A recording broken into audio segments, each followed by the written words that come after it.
Brian's Action Figure Reviews. I'm Brian, you know me by now. Today I'm going to be reviewing the Marvel Legends Into the Spiderverse Miles Morales from the Stiltman Wave.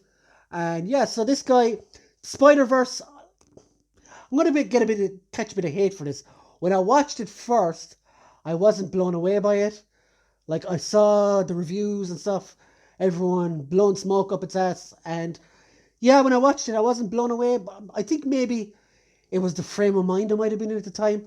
But the second time I watched it, I absolutely loved it. And I think it was because I was after playing through Miles Morales on the PS5 as well. So I was really into the character then. But this is him. He looks good. He comes with a Spider-Man mask. Another Stiltman part. I'm quite tempted to grab the last few figures now to complete him. We've got the Spider-Verse logo here. Miles Morales, Hasbro. On the top, you've got Miles' logo.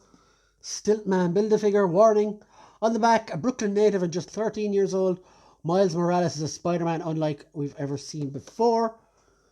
And you can see a great picture of him there.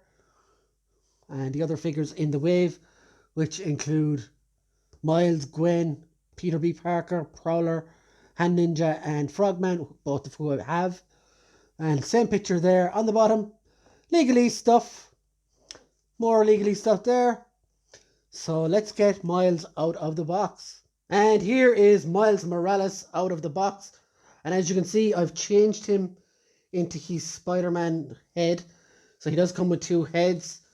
He does come with his regular Miles head, which is really good. It's a great head sculpt. It's absolutely on the money, has to be said. He does come with another punching hand and a twip hand, as they call it, also. So this figure is really, really cool. The first thing I spotted straight away when I opened, or noticed straight away when I opened him, is the height. He's so small. Here he is next to Ultimate Spider-Man, Peter Parker, and they're around the same goal. So it's good. Is he using the same body? I don't know. Maybe parts of it. But the torso is quite longer here. I don't know. But anyway, the costume looks absolutely fantastic in this. You can't really complain too much. Hasbro has done a fantastic job on him. Even the shoes. Now, obviously, he doesn't have the Nike signs or whatever type shoes they are, but they do look good.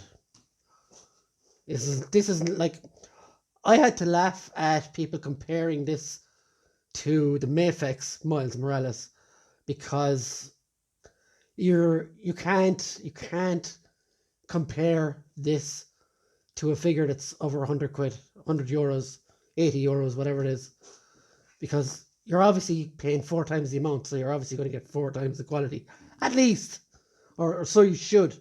So I'm not going to go there. That's just silly buggers in my opinion. So let's get on. Articulation. Head looks down, looks up, side to side, loads of movement, and you do get a full rotation as always. Shoulders all the way out, up this far. Now he does have the Star Wars Black Series arm articulation, which is sort of annoying. It can go, it's a single joint that can go up and down.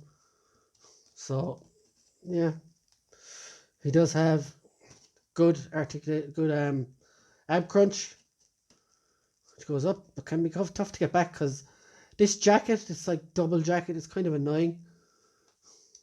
You can't take it off either, I'm afraid.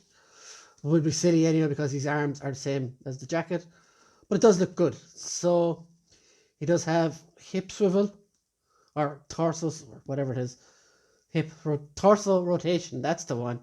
And legs do get a full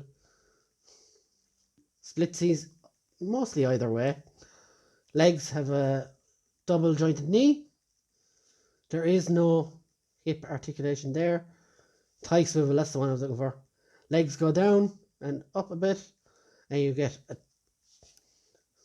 ankle rocker too. So, like, the articulation isn't the best on this figure, but because it's so skinny, like, he is really, really thin. I think most of the poses shouldn't be overly difficult that you want to achieve, because you can see even as I'm messing around with him there, you can get him into some dynamic poses, but I'm sure there's always going to be someone to whine that you can't.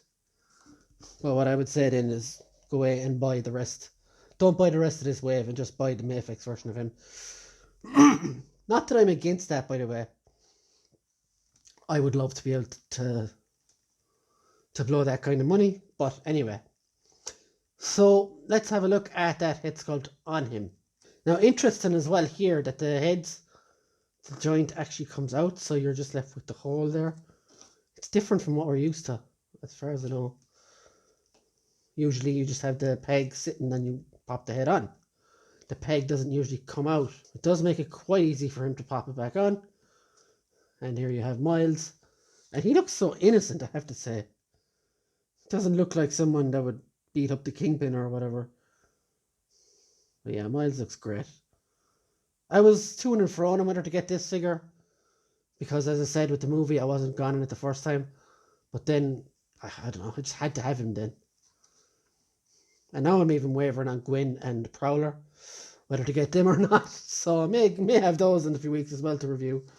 Height-wise, he is quite small, just under 5.5 inches. And there's my ruler gone. Here is a 6-inch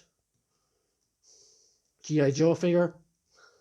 Here is a 7-inch AEW, well, 7-inch scale AEW figure. And last but not least, here he is with a proper 6-inch scale Marvel Legends. And his wave mate, the amazing Frogman. So yeah, guys, let me know what you think of this review. Have you bought Miles Morales, or have you bought the other version? Let me know what you think, guys, and don't forget to subscribe. And once again, thanks for watching. See you in the next one. Bye!